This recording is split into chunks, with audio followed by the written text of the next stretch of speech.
Donc aujourd'hui, c'est la journée internationale du droit de la femme. Et je ne sais pas comment souhaiter cette fête parce que l'heure est au perpétuel combat pour toutes les femmes. Donc je vais juste encourager déjà toutes les femmes à se battre avec amour et justice pour leurs droits afin que demain soit beaucoup plus paisible pour les petites filles. D'élever leurs fils avec beaucoup d'amour et de justice aussi pour que demain d'autres petites filles qui seront grandes n'aient rien à craindre d'eux. Même étant petits, il y a des petits garçons qui sont dangereux, tout comme des filles aussi. Bref, nous avons en nous la possibilité et le pouvoir de changer le monde parce que les enfants, qu'ils soient des hommes ou des femmes, c'est nous qui les portons et qui leur donnons la vie. Donc si on les éduque avec amour, je pense qu'ils produiront de bons fruits. Je pense, je suppose. Mais bon, moi et mon cerveau, hein, voilà. Donc je pense qu'on a été créés ensemble pour cohabiter, hommes et femmes. Et vivre en équipe, et pour vivre en équipe, en général, une équipe gagne, une équipe construit ensemble, une équipe bâtie ensemble.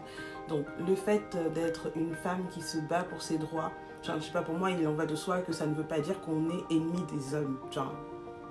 C'est juste normal. Donc, comme je disais, nul besoin de rappeler que pour se battre pour nos droits, nous n'avons pas besoin d'être ennemis des hommes. En revanche, je pense, ce sont mes pensées, et mes pensées ne sont pas des dogmes.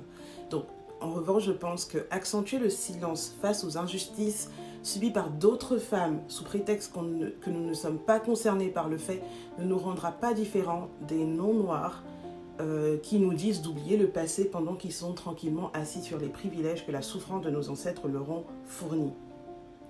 Donc je pense que si on veut changer le monde, on peut déjà commencer par remettre certaines choses en question, remettre certaines injustices afin d'offrir à nos enfants la guérison et le repos. Parce que c'est bien, hein, c'est super, hein. Ah, toi t'es une femme forte, toi t'es machin, là. Mais en fait, des fois, même quand on est fort, on aime le repos. Donc vraiment,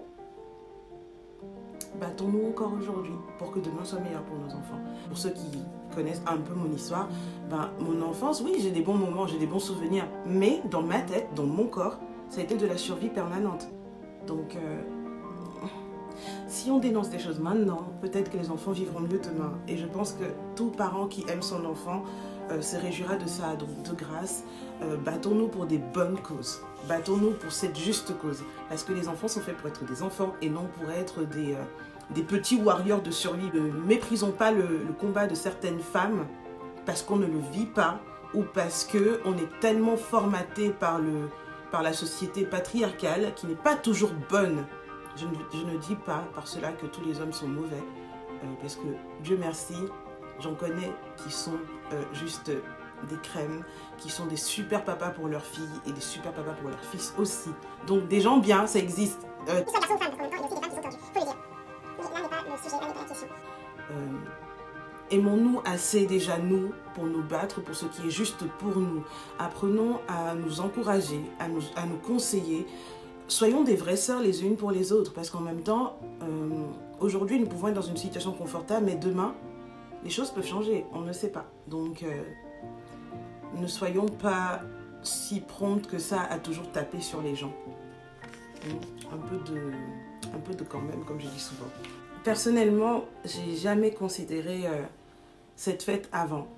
Parce que pour moi, être une femme, c'était être mère, avoir enfanté. Et être une bonne femme était ne pas s'opposer à la pensée d'un homme parce que sinon on n'est pas une femme soumise.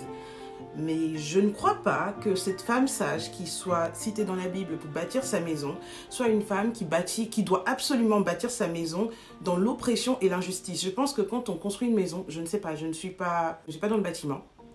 Peut-être que je devrais.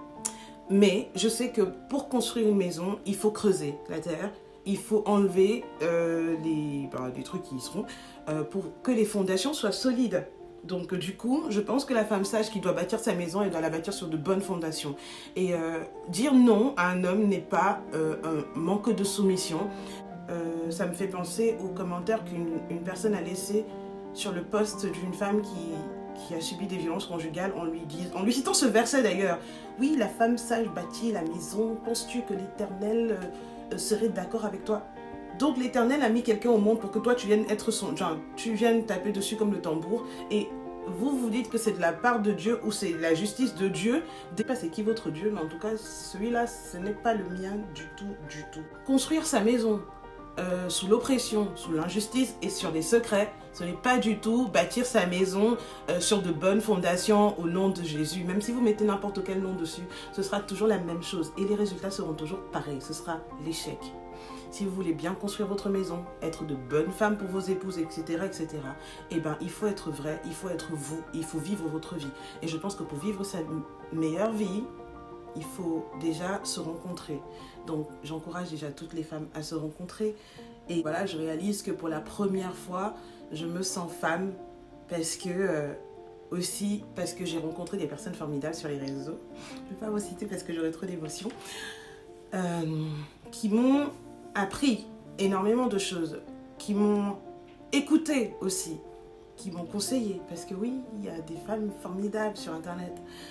Et grâce à l'affection que j'ai reçue de certaines, eh ben, j'ai pu porter à terme l'écriture de mon livre, que j'ai vécu un peu comme une grossesse, parce que vraiment, il y avait tous les inconforts qui vont avec. Aussi bien la folie hormonale, c'était plus le traumatisme, mais voilà, c'est grâce à des femmes que j'ai pu avoir le courage aussi d'écrire cela. C'était pas facile. Et j'ai aussi eu beaucoup de reproches de la part de certaines femmes, mais je ne vais pas considérer ce qui ne fait pas avancer. Donc du coup, merci pour votre avis, mais je vous souhaite une bonne guérison et une bonne rencontre de vous, parce que je n'aimerais pas être celle qui vous dira « Oh, je t'avais dit non ». Donc en attendant, moi je vais me concentrer sur celles qui veulent avancer, et celles qui veulent avancer avec vérité. Donc à toutes ces femmes, je vais dire merci. Il y en a que j'ai déjà rencontrées, d'autres pas du tout. Et il y en a qui font partie de ma vie. Et à toutes celles-là, je vous dis merci, parce que c'est grâce à vous que je suis celle d'aujourd'hui. Aussi folle, mais de mieux en mieux mentalement et tout aussi mieux dans mon corps. C'est pas rien, hein. En tout cas, moi je vous dis merci les filles. Alors, en août dernier, alors beaucoup de personnes déjà n'ont pas su ce que j'ai traversé l'année dernière parce que je ne partageais que les bons moments, entre guillemets, que les bons moments. Des fois je partageais des posts aussi sur la dépression, mais c'était pas vraiment la dépression, c'était plus le réveil traumatique. Je partageais des posts dessus, je faisais beaucoup plus de selfies que de photos sur pied parce que beaucoup sont loin d'imaginer comment j'étais physiquement l'année dernière. J'ai montré des photos, des vidéos à certains genre après mon opération surtout, à part les proches qui me voyaient déjà avant.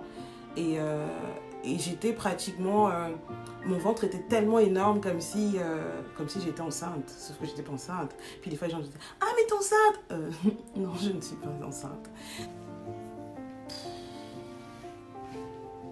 Trop bizarre. Et donc, en août dernier, la solution qu'un gynécologue chirurgien m'a conseillé, c'était directement franco comme ça, l'ablation de l'utérus. Et j'ai... Là, comme ça, j'ai dit, non, mais moi, l'ablation du utérus, je n'ai pas d'enfant, je vais récupérer les enfants un jour, donc non, je ne vais pas. Enfin, je sais que c'est pas un miracle, mais est-ce que c'est nécessaire pour mon l'utérus, genre, l'enfant, il va rester dans quoi, non. Et un jour, j'étais tellement pas bien, genre, je n'ai pas dit la nouvelle, genre les nouvelles tout à l'instant T. Souvent, c'était genre 2 jours après ou une semaine après. Mais c'était parce que j'avais besoin de moi pour m'aider à digérer aussi ce que je traversais, plus les nouvelles que je subissais de plein fouet. Et un jour, comme ça, j'étais là, je dis, bon Seigneur, là c'est chaud. Je prends un peu trop de coups, donc je ne sais pas si tu es en vacances ou tu as oublié mon cas, mais voilà quoi. Et là, il y a une sista bassa, là, Simone, qui m'a écrit en pleine nuit, genre, parce que oui, voilà, c'était la nuit que j'étais en train de réfléchir, que je vais faire comment, machin et tout. Et Simone m'a conseillé donc de contacter l'association, je crois que c'est Fibrom France, un truc comme ça. Et en fait, cette association m'a recommandé un médecin qui est sur Annecy. Et je m'attendais à ce que le truc soit traité genre dans super longtemps. Mais en fait, en 3 mois, ça s'est fait. En 3 mois, j'ai rencontré le chirurgien qui lui, ne m'a pas dit « Oui, on va vous enlever l'utérus ». Il a fait des examens beaucoup plus poussés. Et il a pu m'opérer 2 mois après. Et du coup, en plus, il m'a opéré. Il a enlevé ces fibromes-là par césarienne. Donc du coup, oui, je suis une femme, j'ai une césarienne.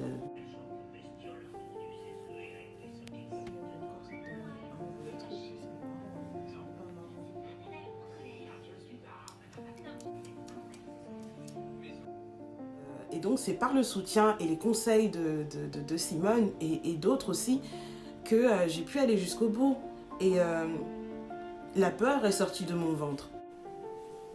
Bon, je vais pas rencontrer comme ça.